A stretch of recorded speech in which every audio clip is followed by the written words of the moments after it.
Hi, and welcome to another episode of Putting the B in BPD with me, your host, B. Today we will be discussing impulsive and self-destructive behaviors. If you are a type of person who indulges in impulsive or self-destructive behaviors, do make sure you are in a good headspace before watching the rest of the video, just so that there are no triggers. And I hate using the word trigger these days because of what society has done. But trigger warning is actually a very valid medical term that we used to use in mental health. What a surprise!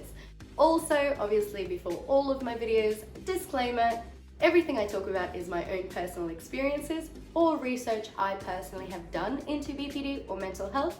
I just need to get the information out there, have people talking more about the unknown mental disorders such as borderline personality disorder, and to just make sure people understand it's not that bad of a disorder as the media makes it out to be. Let's just jump on in.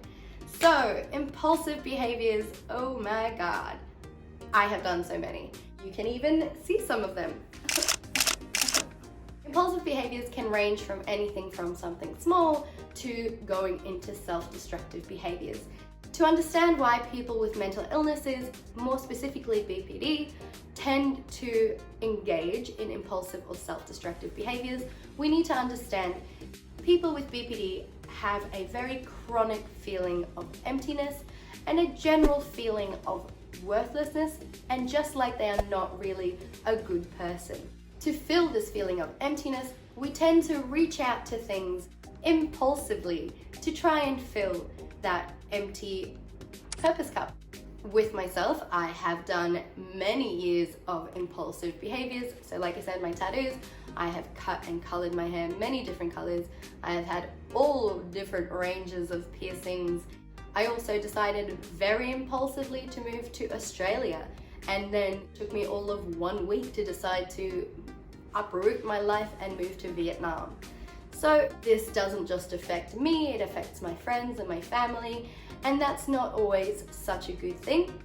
People with BPD tend to use impulsive decisions as a coping mechanism for emotional trauma or emotional pain when there isn't really anything else to satiate that pain. Impulsive behaviors can go from something small and doesn't seem to cause any kind of upset in your life, and then it can go into more self-destructive impulsive behaviors. An aspect of BPD is something called hypersexuality. So an impulsive decision is going out and just having very, very risky sexual encounters, just really sleeping with anyone or just not really concerned for their sexual health or well-being. And this is a big factor in the sense of feeling chronically empty. A person with BPD may think of themselves as not worthy of love, but your whole being as a human, you still want that kind of intimacy, a kind of affection. So instead of wanting a proper relationship because you don't think you're deserving of it, you then go out and just do random sexual encounters just to feel the kind of bond with another person. And obviously I'm not bashing on anyone having many different sexual partners, that's your prerogative.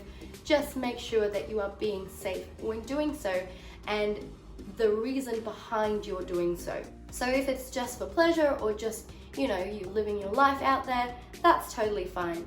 But if you are doing it to try and fill your purpose cup, your chronic feelings of emptiness, and just trying to bond with someone, but not really feeling like you're deserving of it, that's when you're gonna need to take a step back and understand that that is actually a very unhealthy coping mechanism for your emotional pain. There is drug use.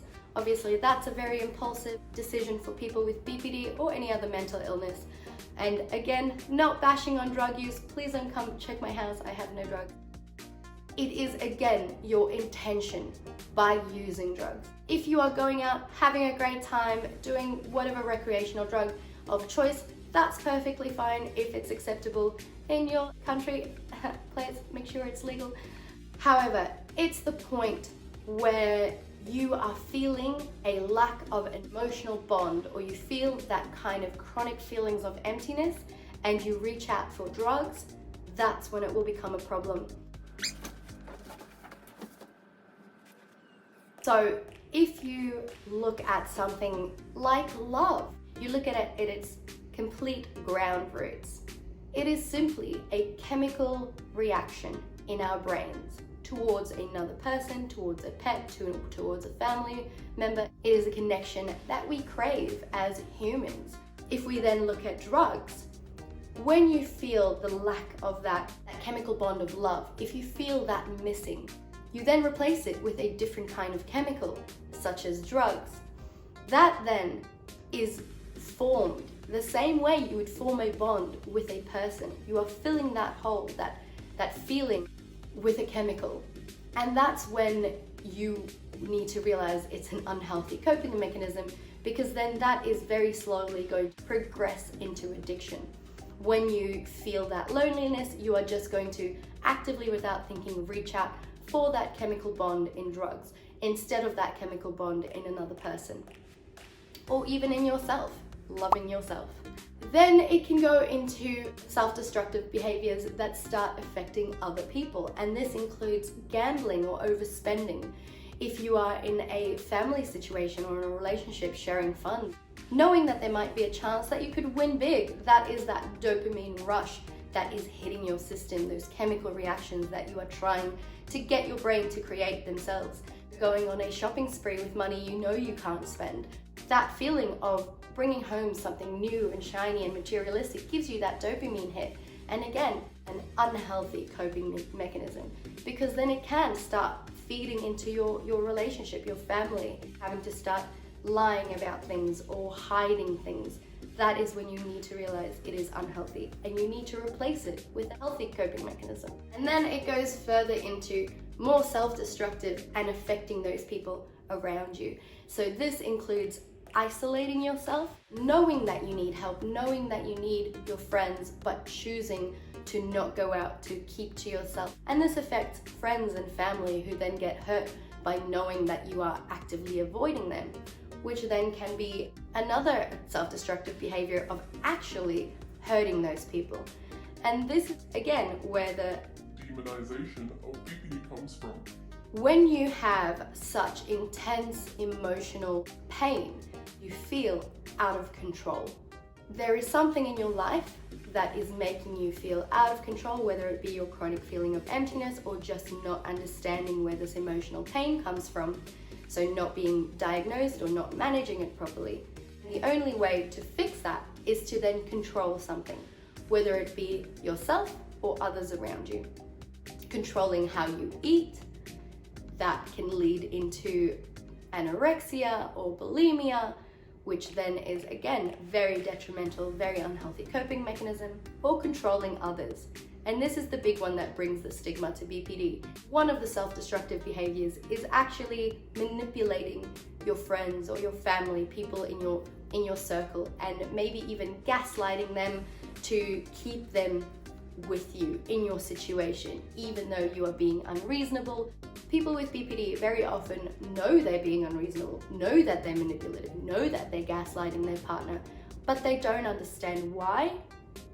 Because maybe they don't know they have BPD. There are all these emotional reactions happening in our brains constantly that you need to understand and manage. Biggest brr out there, you need to manage it. Just because you have it does not justify you hurting yourself or hurting those around you. I don't justify this behavior, I just know how it felt when I didn't know that I had BPD and I had to fight with myself, I had to fight with my emotions, I had to give in to all of these impulses. And I'm not saying that I don't still get these feelings, these impulsive feelings like running away or coloring my hair or getting a new tattoo or a piercing. I still get them, I get them all the time. I just know what they feel like now, and I know that it will pass. So if I don't give in to my impulse, I need to sit back, either occupy myself with something different, or even be comfortable in sitting back into that very uncomfortable feeling that I need to do something, because I don't need to do it. That is just your brain being a jerk. But before I knew about BPD, I didn't know that I didn't have to give in to my impulses. I gave in to all of my impulses, no matter how much it hurt the people around me or myself. And that's a massive problem for anyone out there watching this video and going, wow, I do that when I'm sad. Wow, I do that when I'm angry. Please make sure that you look into ways of managing BPD and coping with BPD. And yeah, if you're new here, please press the subscribe button. If you are coming back, hey, what's up? And you want to see this face on your screen, press the like button. It really helps to share the video out there. Get it as far and wide as you can. We really need to get the information out there. I love getting all your comments. I love hearing that you appreciate these videos and you feel less alone, because that is ultimately what I'm trying to do, to make sure that you understand that it is not this massive, scary, monstrous death sentence that some people make it out to be. Alright, so that's it for me. I will see you all next week.